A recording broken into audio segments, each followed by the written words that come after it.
Hi, Bradley. How you doing? All right. So, Mother Teresa. Let's go ahead and jump into your final project. Part one is this PDF with the kind of the mock-up of the front and the back of the poster. But I think you're kind of jumping a little bit ahead of where we need to be, because right now, if we jump over to the milestones for the project, we can see that in week 5, we're looking for research on your laureate and providing their name, biography, paragraphs, photo, and dates for the event of the timeline. That's great. You've got that all included here. Mother Teresa, you got your tagline here.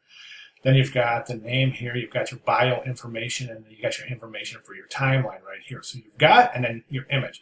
So you've got everything you need. But at this point, what we're looking for is several, right here, create several thumbnail sketches of various layouts for both the front and the back of the poster. First iteration due by Wednesday. And this is iteration for your sketches, not necessarily jumping into the poster yet. We'll do that next week, where we start concentrating on building the front of the poster. The week after, we'll start looking at the back of the poster. Then finally, we'll start combining both the front and the back for the final presentation. So what I would like to see are some sketches. And when I say sketches, I would like you to really try to think of a conceptual tie for the front and the back of the poster. For example, I'll give you some examples in a second here, but and then also we really want to pay attention to what we've been learning in typography. Okay, so let me just give you a couple of examples. All right, right now we talk about hierarchy.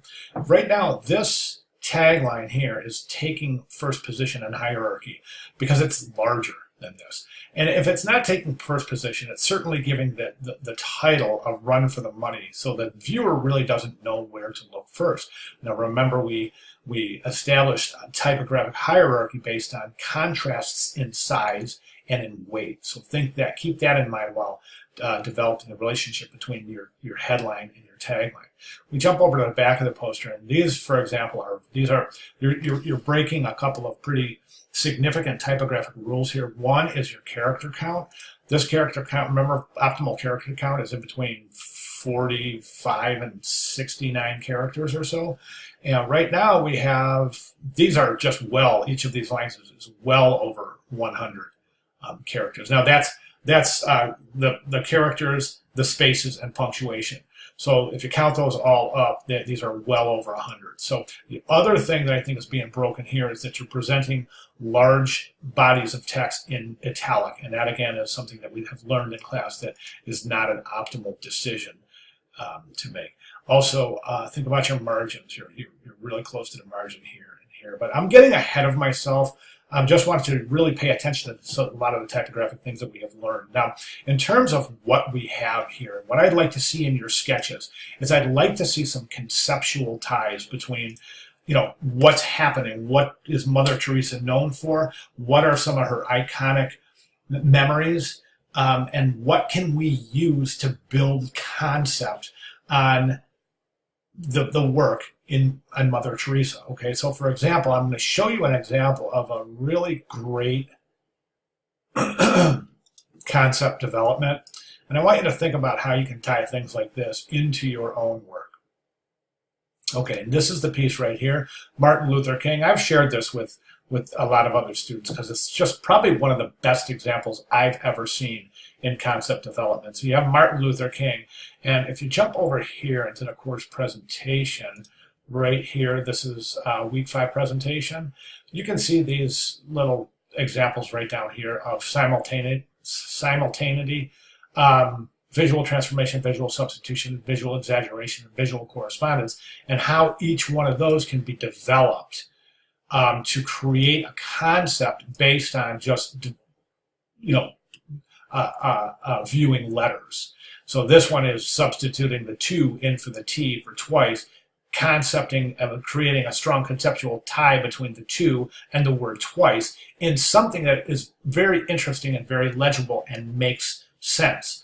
Okay, so think about that, and we'll go back to this Martin Luther King example, and we can see in this particular case we have this visual substitution here.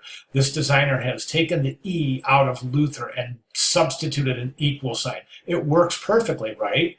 But it represents the E. I mean, it's very easy to fill in those blanks and realize that that's an E. But it also acts as an equal sign representing equality. Okay, so really strong concept there, but that concept is really amplified on the back, where the designer has taken that exact same equal sign and developed the timeline on an equal sign. So there's a strong connection between the front and the back of the poster. That's what I would like you to do for Sunday's final submission for this week, and submit sketches. Okay, I'd like to see some sketches. I'd like to see you really develop 4 or 5 sketches of the front and the back of the poster, and really try to develop a conceptual tie between both. Okay, so Sunday we'll be looking for those sketches with some sort of concept associated with that. If you have any questions at all, please let me know. I'll be glad to clarify. If anything I said in this video doesn't make sense to you, let me know, and I'll be glad to point you to further resources. Okay, I'm not real sure what this, I know that says Teresa, but I'm not sure what that is right there, or the significance of that. So, and this as well. So maybe you could describe that in your sketches. And you know, one of the things I think that could be used is, you know, we always see Mother Teresa with this veil on, right? And the veil always has this one thick blue stripe and the 2 thin blue stripes. Maybe you could duplicate that down here, 1 thick blue stripe, 2 thin blue stripes for your timeline. And then you could even pull that into the front of the thick stripe and 2 thin blue stripes into the front of your poster somewhere to really tie the whole thing together. So think about how you're going to do that.